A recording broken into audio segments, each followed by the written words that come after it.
فرماتے ہیں کہ اتفاق کے علماء کا یہ حال ہے کہ حسد کا بازار گرم ہے. حسد بہت زیادہ علماء کے اندر.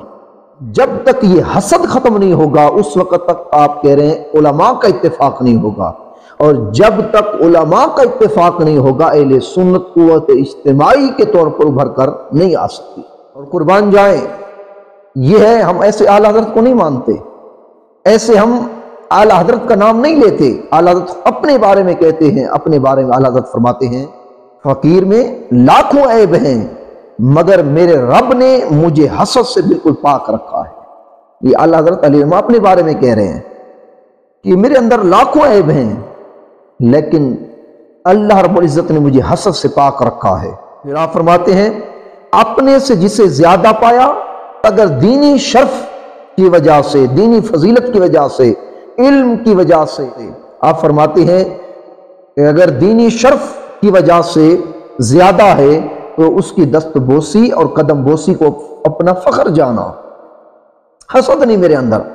جو بھی مجھ سے زیادہ علم والا میں نے پایا کہ علم کے لحاظ سے اور تقوی و پرہیزگاری کے لحاظ سے، مقام و مرتبے کے لحاظ سے جو علم کے اندر ہے، اپنے سے زیادہ کسی کو پایا، حسد کیے کرنے کے بجائے میں نے اس کے ہاتھوں کو بھی بوسا دیا، قدم بوسی کو بھی اپنا فخر جانا.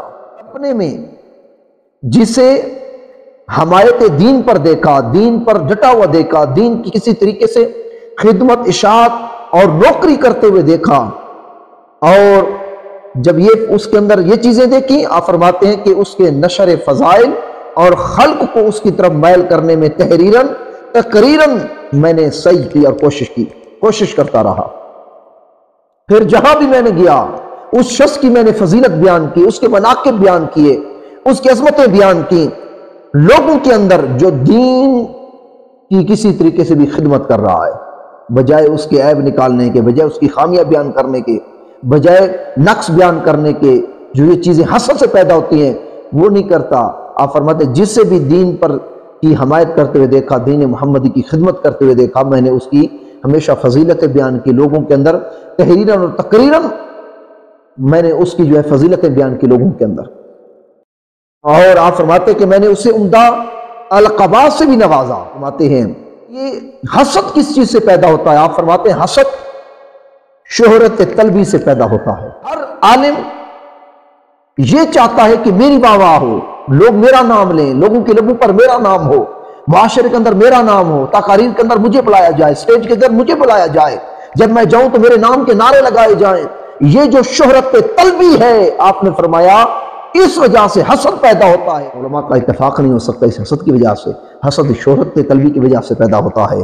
اور فرماتے ہیں میں تو گوشہ نشینی کا دل دادا ہوں، میں تو گوشہ نشینی کا دل دادا ہوں، مجموع میں زیادہ جاتا نہیں کہ جس سے مجھے شہرت کی طلب ہو، چاہت ہو، خواہش پیدا ہو اور اس کی وجہ سے میرے اندر حسد پیدا ہو. لہذا ان چیزوں سے کنارہ کش والا فرماتے ہیں. تو یہ